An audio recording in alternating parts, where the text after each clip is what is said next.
K-State's got the target on their back. Their BYU fans are going to be excited, which to me is why it's so critical that Kansas State gets off to a quicker start in this game. In the first half of games this year, K-State's averaging 1.9 points per drive and 6.2 yards per play. For perspective, that would rank 82nd in the country last year in 2023 over the entirety of the season. In the second half of games, K-State's averaging 4.3 points per drive and 9 yards per offensive play. To put that in perspective, Oregon led the country at 4.3 points per drive in 2023. So essentially in the second half, K-State is performing like the best offense in college football last year. Can they get off to a quicker start? Like they did kind of against Arizona. We already talked about definitely that. It's just not finishing. So Can they do it on the road now? We worry about communication errors. To your point, DY, first, road start, offensive line, communication. Thanks for listening to KC Sports Network, proudly presented by Emprise Bank. If you're thinking about starting a business or know someone who is, check out Emprise Bank's SBA loans. It's always good to know your options, and they can be your partner in possible. Welcome into another edition of Fremont. I'm John Kurtz, joined by Derek Young and Cole Manbeck. It is BYU preview time. K-State gets ready to start Big 12 play. They'll do it on the road in Provo. Now, this is normally where I would tell you, like, hey, that calls for a drink. Like, calls for a toast. Like, make sure you have your booze ready to go. K-State is going to Provo. So, like, I don't know the legalities of all of that. If you're going to have to smuggle in your Ben Holiday bottled in bond bourbon, just make sure you do it very carefully. Do not place the blame on this podcast if you get in trouble for having it anywhere in Provo. But if you're going to be at home, I suppose that is fine. Make sure you have your Ben Holiday bottled in bond bourbon from our friends at Holiday Distillery. They've also got 360 vodka, so you can make the entire tailgate happy. But plenty more home games coming up. It's a huge one next week with Oklahoma State, so make sure you have the best tailgate out there at Bill Snyder Family Stadium with our friends at Holiday Distillery. Gentlemen, on the eve-ish of K-State going to Provo, I think we all have to be feeling quite a bit better after the performance K-State put together against Arizona. That, to me, is really headline number one here. That was a pretty complete performance and a step forward across the board, I think, for the team. Offense, defense, special teams, all definitely took strides. And if we were going to start with something, I think the thing that has been my prevailing thought coming out of that is just like an exhale about the defense. Like now you start to feel like maybe the Tulane game was more the exception, not the rule with this defense, with the way that they just completely shut down Arizona after what was, likely pretty much a scripted opening touchdown drive. For me, my takeaway would be just the most complete game close to the complete game that they've played this far this year. My sigh of relief, deep breath exhale was actually for the offense because it finally kind of got in a groove for more than just a quarter for the first time this season. So I thought the offense played a really good game. Even better than what the scoreboard suggests, because you had two drives in the second quarter where you didn't finish, one because of coaching error and two just mistakes here and there, like a 2nd and 4 false starts, and then interesting decisions after that in a missed field goal. So I probably exhaled more about the offense because I thought we learned more about the offense. Now the defense did take a step forward because Tulane looked ugly and really was ugly against UT Martin too. They just got away with it. So, but even though, and you go back to last year with the Iowa State game with the defense as well, they were kind of on a streak there of just not playing good football and especially giving up a lot of explosives. In the back of my mind, it just felt like they were always going to turn it around. Maybe that's a little bit of blind faith in Chris Kleiman and Joe Klanderman because they've never had bad defenses, never really had average defenses. So in the back of my mind, I just thought they were always going to turn it around. Offense, it was more I had to see it to believe it. And I think there's still a few more years left for us to see, of course, but I thought what we saw was the most significant step forward from that side of the ball. All right, Cole, break the tie. Which was more of an exhale for you, offense or defense? That DY brings up great points on the offense because, it was the best, most efficient offensive performance that we've seen through 3 games. And the only thing that stopped them were themselves in the first half of that game. So you had 3 drives, no punts, in scoring position. All 3 drives only get the 1 touchdown, missed field goal, time clock management error. And so there were a lot of encouraging things about the offensive side of the ball. But I'll go with the defense because I think that was probably what was on most people's radars and concerns going into the Arizona game is how would they defend Tedero, McMillan, Noah Fafita, that Arizona offensive attack, and to hold them to 0.8 points per drive and their fewest points in their last 33 games dating back to 2021 is probably my biggest takeaway, especially after Tulane just diced up this secondary. To me, when you watch the game, K-State's secondary showed what they're fully capable of. I mean, even a couple of the balls McMillan caught, he was covered like glue. And so if you don't have the communication errors, you see the talent that's in this Kansas State secondary. And I think that was probably what was most encouraging to me, is just knowing that, just reconfirming, revalidating that this was really communication errors at Tulane. And they figured it out over a week, and it shows the ability to adjust quickly on the fly. And so this defense, this secondary, remains, in my mind, one of the better units in the Big 12. Better to get it out of the way in that poor performance at Tulane early in the year. And, now you move forward. And the tackling, you mentioned it, DY, on the postgame show. I mean, that was the sharpest tackling. On the rewatch, when I went back and rewatched it, K-State's tackling was just phenomenal. I thought the defensive line was really good. Linebacker played Toby Osunsami. He was on the field a lot more in non-pass rush obvious situations. I thought he played well. Brendan Mott's playing his best football of his career right now at defensive end. Yeah, he was very good. Yeah, so a lot of good things there. The defensive line especially deserves to call out, because Arizona's probably one of the 2 or 3 best offensive lines that Kansas State will play this year.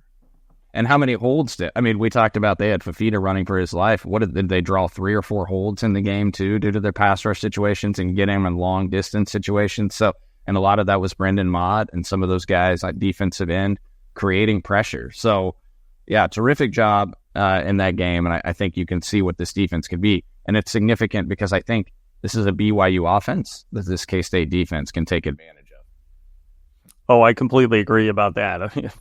Jake Retzloff, their quarterback, he is somebody that will definitely give you the football. He can make some spectacular plays, but he will definitely give you the football. Cole, you mentioned getting a rough performance out of the way on the road early at Tulane. I feel much better about the fact that they at least have that under their belt as they now head into a much tougher road environment. And this is where we're going to summon our good friends at Alenco for all your home improvement needs that you have out there. Make sure you trust a local company owned by K-Staters. That's Alenco, ALENCO, home.com, to get in touch with them. But you brought up to me, Cole, the fact that K-State has started unbeaten under Chris Kleiman through non-conference play before, but it has typically led to a slow start then in conference play. And back to the offseason conversation about, a dud, whether you want to call it a full-on dud or what, we've seen really rough efforts out of this team early in the season quite frequently. They maybe got away with a win in one of those against Tulane, I guess, depending on how you actually view it there. But the hope now is that you can continue that into a strong start to conference play. It's not going to be easy because you are going to Provo. It's a tough place to play at night. And then you've got Oklahoma State at home next week. But that will be one of the things we're really watching for is, did that team get it out of the way and everything's going to be smooth sailing from here on out or not? Yeah, 2019, K-State started 3-0 in non-con play, lose the first 2 Big 12 games starting at Oklahoma State in league play. In 2021, 3-0 in non-con play. Then they go on the road to Oklahoma State and lose. The common prevalent there, the good thing, don't go to Oklahoma State this year to start Big 12 play. Now, it is a road game. Both other years, they did open up on the road in Big 12 play. So you avoid the momentum-crushing loss in the non-con this year with the season of hype and energy. Can you now avoid it in Big 12 play and keep the momentum going, which is some ultra importance now. It takes on a whole new meaning, especially with the college football playoff and the automatic berth if you're able to win your league. And it's so critical to get off to a 1-0 start at league play, especially in a game that you're favored by 7+ points, a game that all the metrics like you between 10 to 12 points. SP Plus, Bill Connolly likes K-State by 9.7 points. Brian Fremo's projections have K-State winning 31-19. K-State needs to win this game. They need to carry the momentum into that Oklahoma State game in Manhattan, which will set up an electric showdown against the Cowboys. And can they get over the hump? Can they handle this environment? It's going to be a tough place to play. There's no doubt about it. I mean, playing in Provo at 9:30 at night, your body clocks are off. You're playing in elevation. You sit around all day worried about the game.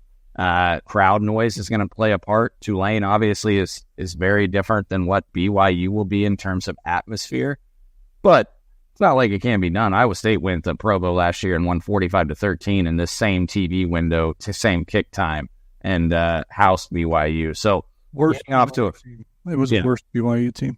Yeah. Second worst BYU team in the last 20 years last year in the SP Plus. So, I think getting off to a fast start in this game is going to be an ultra significance, which, you take the crowd a little bit out of the game. Fast starts have been a problem for Kansas State offensively until last week. I mean, they were much better offensively. They just didn't finish in the first half, and we can get into that more. But yeah, I think Kansas State has to win this game. I mean, there's no doubt about it, and it's going to be a tough atmosphere, but I ultimately think they will. Oh, spoiler alert. Yeah, you're welcome. Shock. I picked them in the I was going to say, I'm picking them to lose. Yeah, did anybody have any doubt about that at all? That's where this was? Somebody did. I mean, I sure didn't. I know our friends at Alinco didn't. They know the Cats in this podcast far too well to have doubted whether or not Cole was going to pick K-State. But that's why you should pick them. Local company based out of Kansas City, owned by K-Staters. They're locally owned since 1986 in an industry where most have been bought out by national companies. So if you need a new windows or bathroom remodel, they can hook you up with premium window replacements, Kohler Luckstone shower systems. They can do new siding on your home. And that's whether you're in Western Missouri, Northeast Kansas, the entire KC Metro, Emporia, Topeka, Wichita, Rossville, Manhattan. Just go to alencohome.com, ALENCO home.com to check out their services, including free estimates, ALENCO home.com, or you can call Sam at 913-961-2165. Yeah, I mean, I feel like this game kind of breaks down like this. If you were putting these two teams on a neutral field, I feel like K-State is probably 10 to 14 points better. But situationally, I feel like most of this kind of favors BYU. Like, they're looking at this like a huge deal, a huge game, because they're 3-0 and they kind of want to justify that to people. I mean, I think SMU win raised an eyebrow. Like, all right, that was a nice performance. Held them without a touchdown for the first time in 8 years. It was impressive. But people are still looking around like this BYU team got off to a nice start last year and then just completely plummeted. Like, the bottom fell out when they got into the heart of Big 12 play. So are they legit? It's a night game in front of their home crowd. They haven't been home in 2 weeks.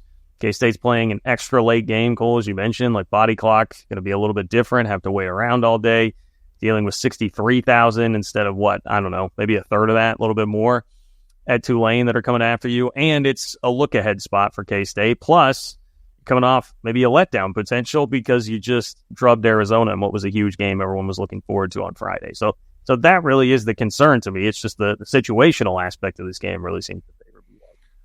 I don't think there'll be a hangover from Arizona just because I think, to be honest, I think the extra day helps you there because you don't lose a day, right? Like dwelling on what you did. I think that's where teams get in trouble. It's that next day or two after where they're still kind of basking in the glory of their win. Whereas Kansas State, they were going to have those days off anyway. So it didn't really hurt preparation. You just go in and you hammer your recovery out. So I don't think the hangover is going to be a big thing. Maybe the look-ahead spot is. I guess I haven't thought about it too much, and typically I do because I view this BYU game as a real threat. So if the team approaches it that way, then I don't know if that will matter.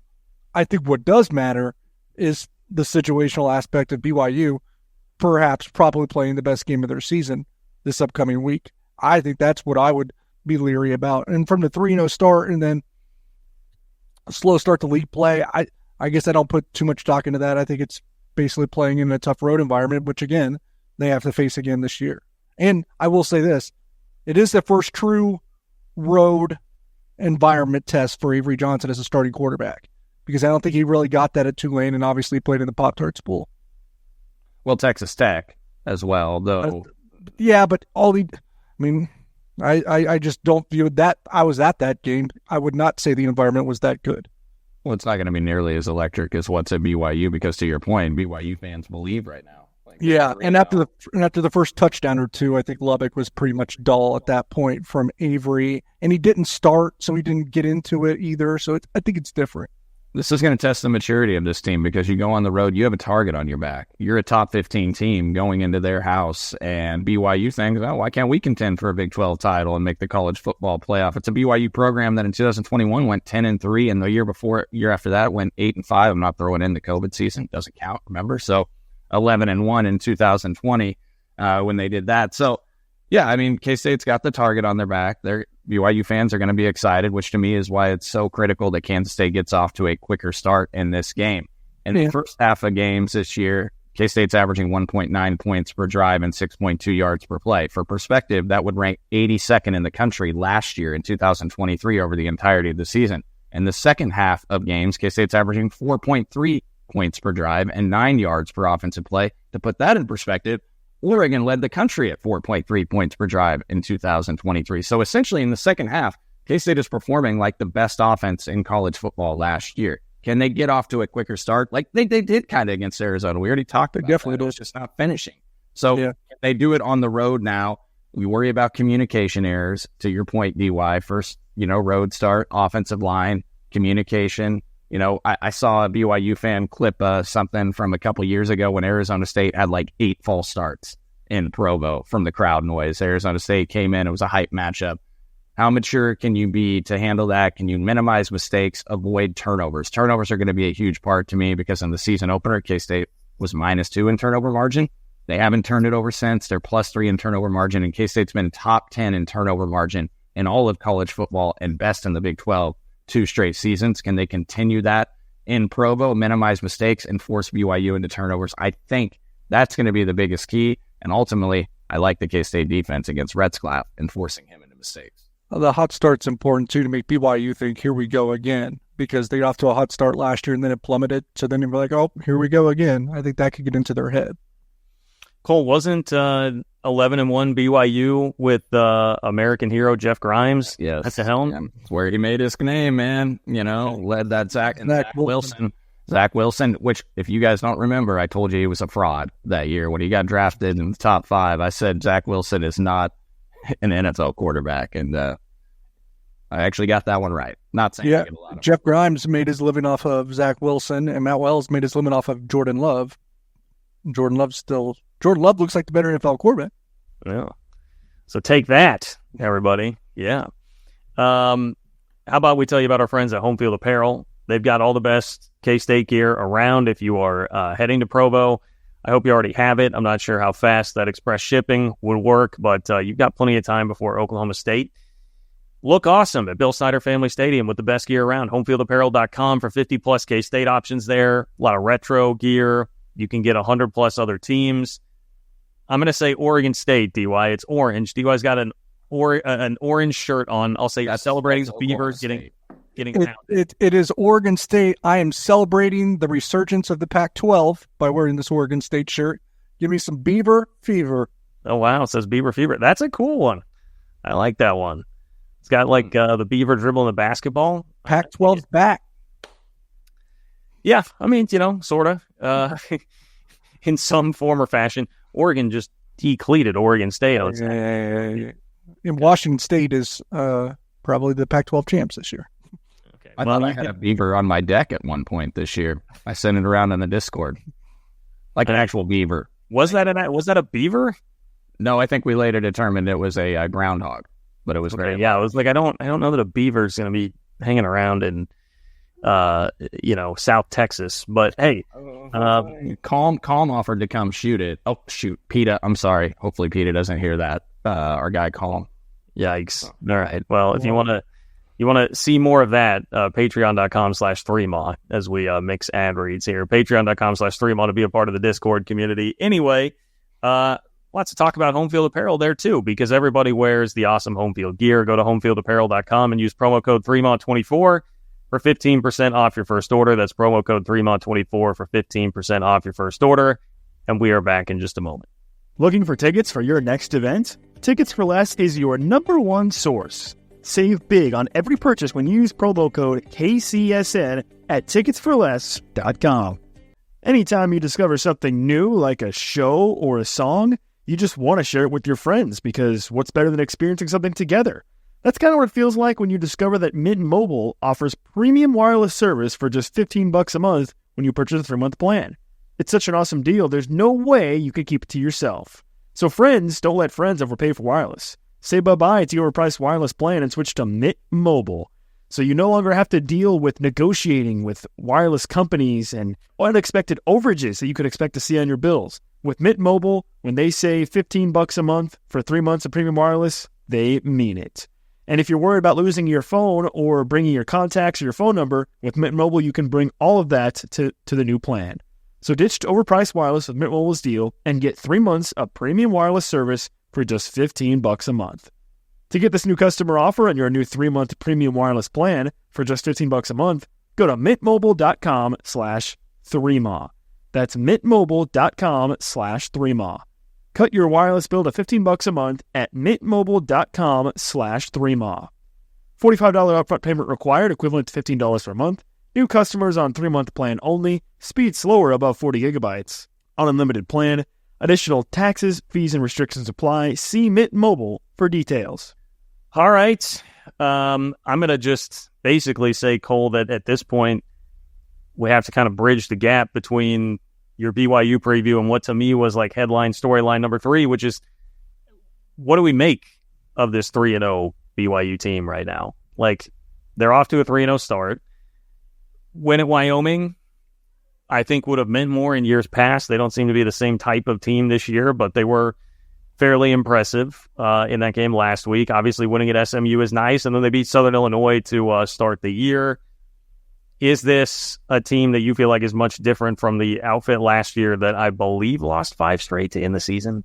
They finished 5-7, and at one point were like 4-1, 5-1. So yeah, they finished the year 1-6 over their last 7 games. Unless I get choked up over it again because it was so emotional watching BYU tank last season. Wyoming is one of the worst teams in college football. They rank 142nd in the SP Plus, FCS, and FBS rankings combined. There's 133 FBS teams for perspective. Kelly Ford was number 121 team. And his power ratings, just consider this, guys. Wyoming gave up 48 points to Arizona State in the opener, 500 yards of offense. Wyoming had 118 yards of offense on 52 plays in that game. Wyoming lost to Idaho 17-13. They had 270 yards of offense. So the numbers from the game at Wyoming for BYU mean nothing to me. And then you look at the SMU situation. SMU's been a disaster to start the season. They came back from down multiple scores as a 26-point favorite in the opener to win it in the final minute at Nevada to start the year. They've already benched their quarterback. They've had quarterback issues all over the place. I don't know what to make of that SMU game. Yeah, the defense held SMU to 5 field goals and no touchdowns. That's impressive. But to me, the jury is still out on this BYU team and how for real they are. Do I think they've made some improvement? Yes, I think their defense is better. I think their offense is a little bit better. I think Jake Retzlaff has likely made a step. He was a junior college quarterback that stepped in the final 4 games last year. Was very unimpressive, completed only 50% of his passes, 5.2 yards per pass attempt, 3 touchdowns, 3 interceptions during his time in the last 4 games as a starter last year. He seems to have taken a step, but again, I don't know if how much that is driven by the opponents. He's been good to start this year, although he still has turnover issues. He's got 3 interceptions. He has a couple just baffling decisions and mistakes that he makes and fumbles. What was the graphic, John, about his turnovers that we have? Well, I've got the turnover numbers. Pull it. He has 6 interceptions and 9 fumbles in 7 career starts. I mean, to be honest, I think it's almost like that reckless play. I mean, y'all know how Kalani Sitake manages the game. It's probably encouraged. Yeah. 9 fumbles, the most among active FBS QBs since taking over as a starter. That was on the TV broadcast. Total giveaways, 10, tied for 5th most in the country. Lost fumbles, 4, tied for most in college football. So mistakes, we mentioned this K-State defense and can they capitalize? Obviously, K-State's been one of the better teams in college football over the last 3 years in forcing turnovers. So, yeah, I mean, going into the season, Arizona or BYU's offense was projected to be, a pretty big weakness for this football team. And I think one of the things is they can't run the ball. I still don't think they're really that good at running the ball. Now, they're averaging 4.1 yards per carry. Retzlaff leads the team in rushing with 113 yards this season on 24 attempts, 4.7 yards per carry. They're down, in all likelihood, their top 2 running backs for this game. L.J. Martin and Hinckley Rapati didn't play against Wyoming. L.J. Martin go ahead. Yeah, their running game would be a lot better if they had L.J. Martin because I actually think he's pretty good. I think he's okay. I mean, BYU ran for 1,200 yards on offense last year. I mean, they couldn't run the ball. They were in the hundreds of the nation. He was cooking in that SMU game until they got hurt Yeah, and he got hurt early in that game. Their next leading rusher on the team without those two has 89 yards on the season. So, I mean, to your point, I mean, LJ Martin averaged 4.8 yards per carry last year. He had 518 yards on 109 carries. But when you look at that BYU offense last year, they were 127th nationally in offensive success rate, last in the Big 12. They were 127th out of 133 FBS teams in havoc rate allowed, 127th in rushing success rate, 116th in passing success rate, 126th in yards per pass attempt as a team, number 115 in the country, and last in the Big 12 in passing efficiency. So they were an awful offensive team last year. Yeah. And I don't know how much they've truly improved yet. The numbers they're worse at offensive line because they lost some dudes there because they were pretty good up front last year. But it isn't bearing out this way in the stats, and it might be because Tate Retzlaff has really struggled throwing the ball, but they have a really good wide receiver unit, actually.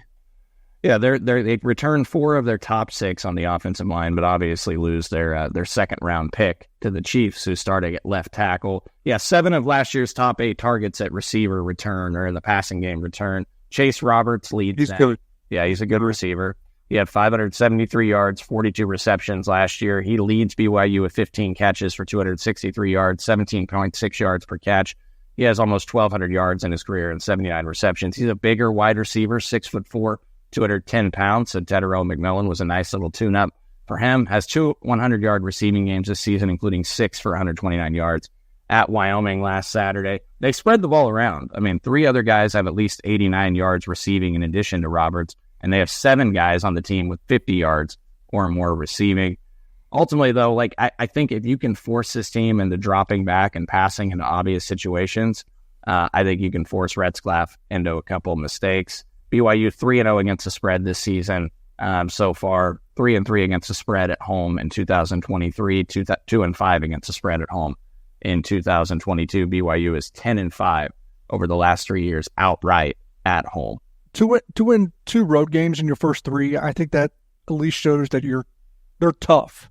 They're a tough, gritty team that will play hard and be a pain in the ass for you, but they're also reckless. I mean, and they get that from their head coach, to be quite honest. Yeah, Retzlaff, according to Pro Football Focus, is the 4th best Power 4 quarterback right now. However much stock you actually put into those grades, but he's made some big plays and some big throws. And Chris Kleiman said this week, last 2 weeks we saw guys who can kind of scramble to throw, but this time we're going to see a guy who can scramble to run and may well mix in some design runs. So it's definitely going to be more of a running threat there. And an interesting stat is they are terrible on 3rd down, but really good on 4th down. So they're running 3rd down plays knowing that they're going for it on 4th. They are, extremely aggressive. Kalani Sitake is going to go for it on 4th down. So prepare yourself for that. Cole, I want to prepare you for this too, because Nick mentioned this. Would you like to say the last name of the Kansas City Chiefs left tackle who got benched on Sunday? Kingsley Semalatua? No, I just butchered that. Suamataia, I believe. Kingsley Suamataia. I just call him Kingsley. Okay. Well, Nick wanted to make sure that you could pronounce that. So defense. Yeah, Suamataia. Retzlaff, I double-checked, too, in the BYU game notes. Jake Retzlaff. I'm sorry. Is the quarterback there. No Gary Bohannon, who I think maybe some people thought would have won that quarterback job. Okay, what about the defense, though, Cole? I mean, the defense, speaking of being tough, the defense seems pretty tough. Like, they seem pretty sturdy. I think the offense will definitely have to be locked in if they want to have a lot of success there. Although, I will point out they've struggled a bit with quarterback run this year, which I think should be enticing for K-State fans. Quarterbacks have run the ball 34 times for 191 yards, 64 yards per game, and 5.6 yards per carry against BYU this season, including Southern Illinois' quarterback who ran for 121 yards in the season opener on 15 carries. So, yes, that's a great call out because obviously they're going to have to key in on Avery Johnson, who just ran the ball for 110-plus yards against Arizona. Put something on film there, probably going to open up some other things as well. The interesting thing about this BYU defense, guys, is they actually ranked worse than the BYU offense last year in all of the advanced metrics, and including in the projections this year. The SP Plus projections project the defense to be number 84 in the country, which is even worse than the offense. Now, obviously, things have changed a little bit, But when you look back in the F plus rankings in 2024 thus far, Brian Freemal's F plus rankings, they're 38th best defense in college football. Defensive points per drive in 2024, 0.96, which is 17th in the country. They were 74th nationally in defensive points per drive allowed last year. Obvious caveat, we're still young into the season, so you have to take some of these numbers with a grain of salt. It's why I still look back to last year's numbers and give you guys some perspective there. Last year's defense, 97th in defensive success rate, 111th in havoc rate forced, number 75 in rushing explosiveness allowed, 115th in pass success rate allowed. Now this year, they're 14th nationally in opponent success rate, and they're number 46 in explosives allowed defensively.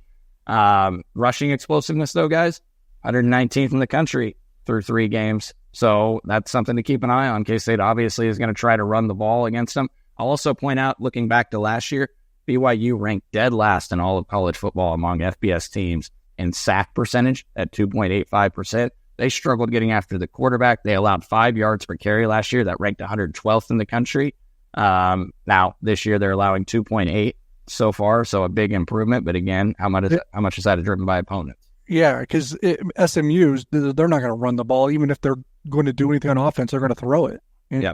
Player to watch on that defense, Tyler Beatty, led the team with 9 tackles for loss, 5.5 sacks in 2023. He's back. He's a really good player. Other thing I'll point out, guys, they did force 1.6 turnovers per game in 2023, which is top 40 nationally. So, again, you got to minimize mistakes. They're a team that takes risks, man, both on offense and defense. So the variance is pretty wild. They're going to go in and upset someone, or they're going to get drilled at home by like 30, by like they did against Iowa State, because they'll go for it on their own 20.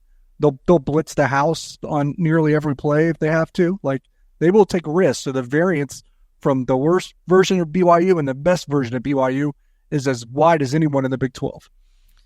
And sometimes, the risk can take a great performance and turn it completely around, like when Jake Retzloff threw basically like a 99-yard. That was Oklahoma last year, right? Like a 99-yard pick six against the Sooners that turned the game around. They had Oklahoma State on the ropes in Stillwater, too, at the end of the year. So they are kind of a team that's all over the board a bit in terms of not exactly knowing what you're going to get. John, they either are right there in a game or they just get completely blown out. I pulled the numbers on that. They had like 4 games last year where they lost by 30 plus, but then to your point, they were about to go up on Oklahoma 24-17 as a 24-point underdog late in the third quarter until Retzlaff threw that pick six. It's because of Satake's strategy. He literally goes outlandish with like his calls and decisions. I'm pretty sure that was a first and goal throw too from like the 1, where it was just one. Yeah. It was just mad. You're like, dude, what are you doing? Like, run the ball. Yeah. So anyway, also like I was reminded of the Kansas game. Like they had a couple bad turnovers in that game. Now, different quarterback at that point in time, but a couple bad turnovers gave Kansas some defensive touchdowns. Otherwise, very easily could have won in Lawrence last year. So they are dangerous, I think, is the point here. In both ways. Yeah, dangerous to themselves sometimes, but dangerous to the opponents. What is not dangerous is the fact that we could hook you up with an extra $500. You can use it for whatever you need.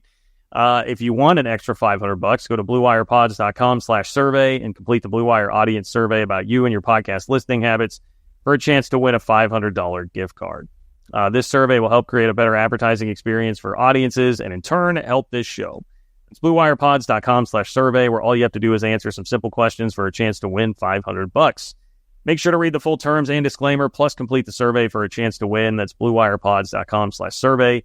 The link is also in the show notes of this episode. $500 is a pretty nice gift. I don't know what could be a nicer gift than quick hitters. So let's get started with that, this gift to your ears. How many games, boys, will it take for the number of touchdowns for K-State wide receivers to catch up to the number of non-offensive K-State touchdowns? Okay, so right now you've got 3 non-offensive touchdowns for K-State on the season, 0 touchdowns for the wide receivers.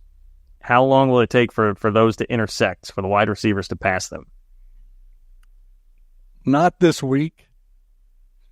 Not next game 6. Wow. Okay. Well, I guess that's what? That's like 3 weeks from now? 3 games from now? Yeah. And it could be next week because Oklahoma State's defense has kind of looked rough, to be quite honest, and it's a home game. But I'll say game 6 just to be cautious. That would be at Colorado. Yeah. Yeah. I mean, they could throw for a lot of touchdowns there. Yeah, they'll have 12 passing touchdowns in that game. So pick your poison. No, I'm joking. I'll say at Colorado. I'll agree with DY. 3 games. I think they'll get 3 more. Now, of course, the defense very well may get another defense. Yeah, or special teams, right? Yeah. So, but Oklahoma State next week is possible. I don't think it happens this week, though. That's the thing. I don't know if a receiver's. You guys think a receiver's going to score this week? It could. But, I mean, they're really going to. I mean, if they want to exploit a BYU deficiency, they're going to run the ball a lot, right? Yeah. I don't know. I think it might even take beyond. What's after Colorado? Kansas. No, West Virginia. Okay. I think it could even be Country Roads. Let me make it very clear. A K-State receiver is going to catch a touchdown pass in this game. Okay. That's happening. Keegan Johnson. Will Keegan Johnson get over 100 yards receiving on the season? Really? Keegan is he doesn't have getting it close. He doesn't. Jace Brown is the only guy that does. And I'll be honest, he's actually played well despite lack of snaps. He has. I mean, lack of snaps. They're throwing to the tight ends and running backs a lot. I mean, look, I get it, but yeah, he's not been the disappointment. There's been a couple disappointments at the receiver position, but it hasn't been Keegan. Yeah. Heck of a crowd pop on that Keenan Garber interception. Fun environment on Friday. This one's mainly for Cole. I'm asking Cole, what is the Mount Rushmore of Bill Snyder Family Stadium crowd pops? Yeah. And I see some of the sub bullets you have here, John. I would echo similarly. I'd probably rank, number 1, the blocked punt against Oklahoma by when Terrence Newman ran it in. Of course, it was on a loss, unfortunately, but that place was exploding. Terrence Newman return on the blocked extra point against USC. Number 2, the Jeff Kelly fumble return recovery against Nebraska that sealed the game in 1998. Well, my question on that is it that play or is it like the go-ahead touchdown from Bishop to McDonald? Because like the Jeff Kelly thing, I guess you're getting that moment when the ball first comes loose. And then it was like pandemonium because everyone started rushing the field. But I was like, I don't know, maybe in like a singular moment, like when the ball actually hit Darnell McDonald in the chest, maybe because that was just less chaotic. I don't know. Maybe. And that was the stadium hadn't been expanded yet either back then, right? So you didn't have the upper deck. You had 10,000 less people in the stadium. But, and I'll actually, so I wasn't there for the 2000 Nebraska game, unfortunately, in Manhattan when Quincy Morgan had the game winner. So I can't speak to that necessarily. But I will say that I was on the sideline in the last 5 minutes of the Baylor game when RG3 did get picked off by Kansas State and Arthur Brown grabbed that pick. And that was extremely loud. It was crazy in there. So I might rank that one as my 4th, just because I experienced that one right on the sideline. I was down there on the field, and the place exploded. I do. That's like the one moment from Snyder 2.0. I think that belongs up there with the old ones. You're right. There were less people there, but I swear it was louder, dude. It was nuts back in the day. All I would say is I think the Dylan Edwards punt return was louder than the Garber interception. I thought from watching like crowd level shot, like, the TV people that had the shots that I saw on social media, it seemed like the Garber interception was louder to me. But K-State lost the 1996/7 Cotton Bowl to Steve Sarkisian and BYU 19-15, although I know many would say Kevin Lockett was in bounds and that K-State should have won that game. Either way, the Cougars are going to be wearing 1996 throwback uniforms in this game. So get used to that. K-State will be wearing the home uniforms because BYU's going all white 1996/New Year's Day 97 Cotton Bowl throwbacks. That was painful at the time. That was back in an era where you cared more about bowl games. And it was the first time K-State had played in a New Year's Day bowl game, which still meant something in 1996. Where does that loss rank, Cole, in terms of most painful K-State bowl losses, you think? DY, where's it rank for you when you were 7? Were you crushed by it? Man, I was 7. You nailed that. I know your exact age. I know when you were born and everything. I'm committed to DY. Honestly, John, I would say that it's the most painful bowl loss that I experienced. Yes. The Fiesta Bowl in 2012, Oregon. I was there, but it didn't crush me that much. You guys talk about how painful losing Ohio State was in that Fiesta Bowl, right? That's what I was going to say. To me, that was the toughest one to stomach because it was such a high to beat Oklahoma. that was being called the best team in college football history to just clobber them in the Big 12 championship game, Snyder's first Big 12 title, and you're like, man, we got a great team, and then you go and you have the L. Roberson fiasco that just seemed to screw everything up. And I mean, I truly believe that they win that game against Ohio State, who didn't care as much because they just won the national championship the year before. I think they win that game against Ohio State, and that would have been a really nice feather in the cap for the program, if not for the L. Roberson thing. So I don't know. To me, that was the most painful, I think. But I just first New Year's Six bowl game, and K-State was up multiple scores in the fourth quarter and blew that game. I mean, what were they ahead by 13 at one point? I mean, I went back and rewatched that game this summer, and it was a nice reminder, actually a terrible reminder of how much K-State dominated at one point to get up by 2 scores and then blow it with a really good defense on that K-State side of the ball. So I don't know. I just remember watching that game and how crushed I was. It was 15-5 in the fourth quarter. Weird score. Yeah. My most painful, and not that anyone cares for Ohio State, was 2006. It was not a bowl game. It was a BCS National Championship where Florida just dominated after Ohio State took the opening pump back. 41-14. Ouch. John, what was BYU? Tebow. What was BYU ranked in that game? That was a game. They played like 15 games that year. They were ranked number 5 in the country. Yeah, see? Yeah. I mean, beating a top 5 team and you had them on the ropes. I don't know. That one really stung. And then you get down the field and Kavanaugh throws the pick inside the 5, right? Right, yeah. They were definitely in the red zone. They were about to score when Omar Daniels, I was reminded of that name thanks to the BYU game notes this week. Omar Daniels had the game-sealing interception there. Can you find anywhere in the country a bigger shift in road trip vibes than what K-State is experiencing going from New Orleans to Provo? No. Okay? New Orleans to Provo. Does it get, I only have one option that I would submit here, but I'm going to see if you guys have anything else.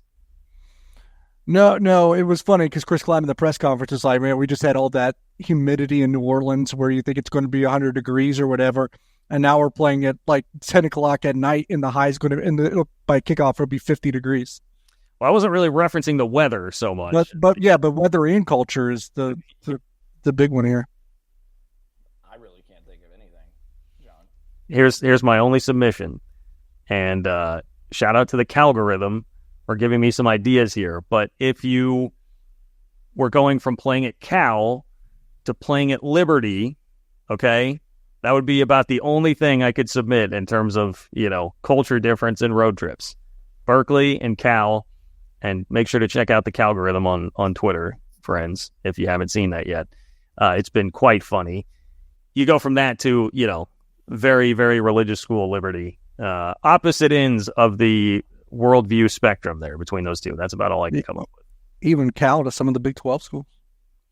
Sure, but Liberty's taking that to another level. More likely, Jalen Daniels gets benched before the end of the season, or Neil Brown gets fired before the end of the season. I think Neil Brown bought himself like a lot of goodwill with last year's 9-3 record. I don't think he's on the hot seat at all.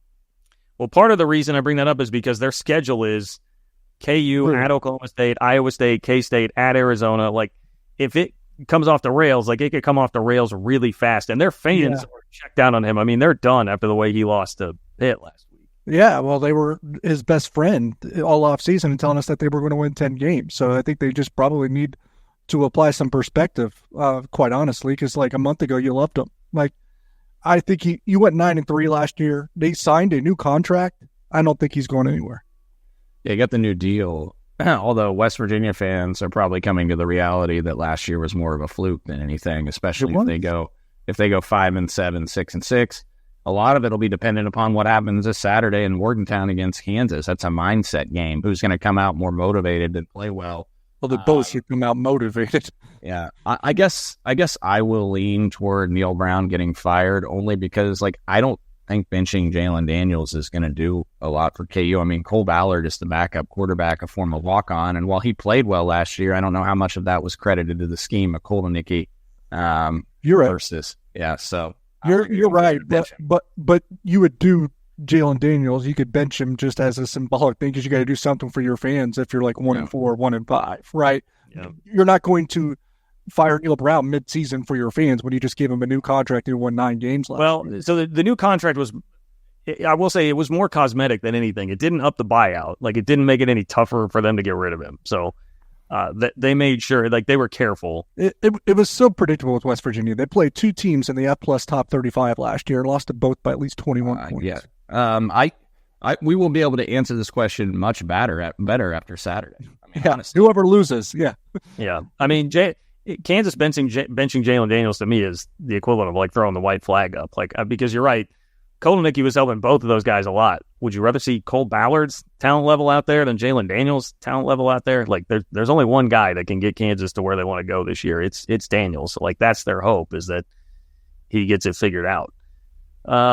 Speaking of getting things figured out, my goodness, I am 0-3 in our lead pipe lock of the week.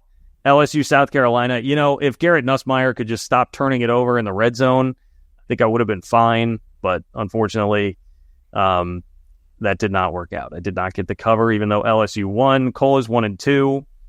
He did get the BC Mizzou cover. He got Boston College hanging tough with Mizzou last week. DY is 2-1, missed for the first time on UCF TCU, which was a wild. Oh, and that was a good pick. UCF just started too late. Gosh. Yeah, they did. Crazy comeback. This week, speaking of Boston College, I'm going Boston College minus 6.5 at home against Michigan State. BC has impressed me. I'm now at the point where I'm like, okay, I thought kind of fluky. Florida State's just awful, right? BC, I'm like, all right, there seems to be something here. And Michigan State, I don't think is there yet. I mean, they're 3-0, but they were messing around with FAU at home in week 1. I just think Michigan State's got a long ways to go. So Bill O'Brien, Boston tough. I'm going to take BC to win that game by like 10. I'll take NC State plus 20.5 at Clemson. Not going to give a lot of reason for that. I just think it's far too big of a point spread for Clemson. I mean, I think NC State, even though they got blown out by Tennessee, and I just still trust that, you know, Doran will get NC State right. That's why I picked NC State a few times this year with real money and kind of came out on losing it, unfortunately. But to Cole's point, and I can say this for a fact because I got it, and now I feel stupid with it, the look-ahead line, like in the offseason for this game, was NC State plus 7.5. So now you're doing 2 touchdown difference. It's crazy what just a few weeks can do. I got Tulane minus 3 at Louisiana. I just think Tulane is probably better, got to be better than a field goal, better than Louisiana. And yes, maybe they're gutted after playing to the wire against 2 really good Power 4 teams, and they don't have much left in the tank. And maybe that's what the books are hoping. But I don't know. Good coach, better talent. And it's not like that much of a road atmosphere. You're going to Louisiana. You're not even leaving your state. It was pretty nice performance from Tulane last week at OU. Well, this is really what everyone's been waiting for. I mean, I picked K-State to lose this game in the offseason when we were going through the schedule. So am I about to pull out my 1997 Cotton Bowl program and pull it to like a BYU schedule page, like a big picture of Steve Sarkisian, or am I going to grab the necklace, the chain? Someone has to go first. We got to build the suspense. Cool. I have a sense what you're going to do. I'll take Kansas State to barely cover the spread. I think K-State will win what's a relatively low-scoring game, 24-16. I think BYU will have to settle for field goals, though Sataki likes to go for it on 4th down, so we'll see how many field goals they settle for. But I think this K-State defense will hold the BYU offense in check. I expect a couple of turnovers potentially to be forced by a Kansas State defense that's been terrific at that over the Joe Klanderman and Chris Kleiman era. And I think the offense will make enough plays. So I'll take K-State to win this game by 8.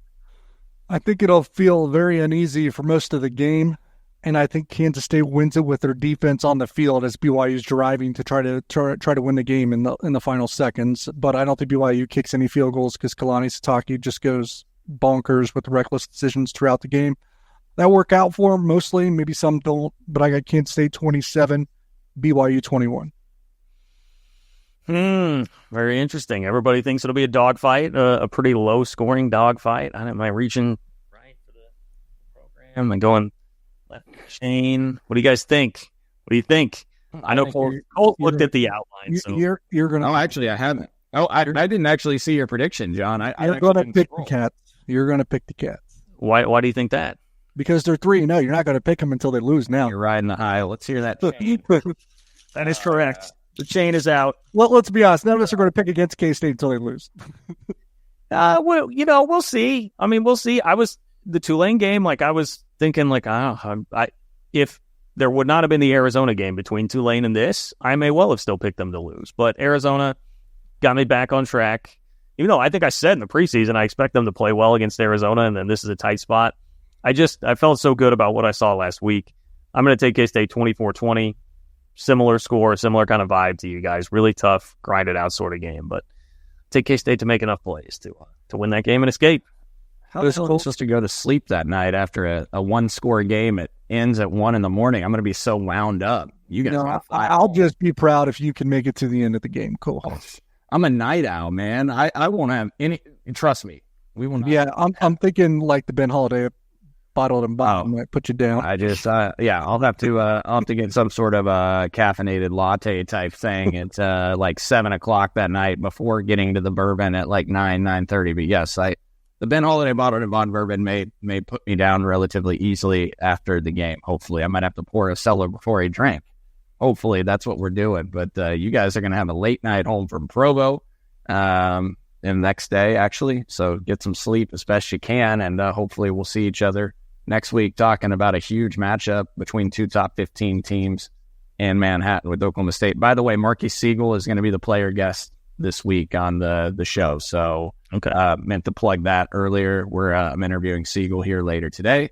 And so be sure to tune into that. And then the Coleman Hawkins and David Gasson popped up on the feed. Uric Malagi, Jerome Tang. We got tons of basketball content on the feed. So be sure to check it out. Yeah, I believe we still have Brendan Haas and David Castillo. That's right. That'll come out at some point in the next few days. So tell your friends about the show. Tell a friend, tell a significant other, So okay. Sounds like Saturday. Subscribe to us on YouTube. Like it. Yep. Saturday for your final basketball podcast there from last week. So appreciate all of you guys. Thanks for listening. Thanks to all our sponsors. Appreciate Nick keeping this all on the rails as much as possible behind the scenes. For Derek and Cole, I'm John. Thanks for listening to another edition of Three Law.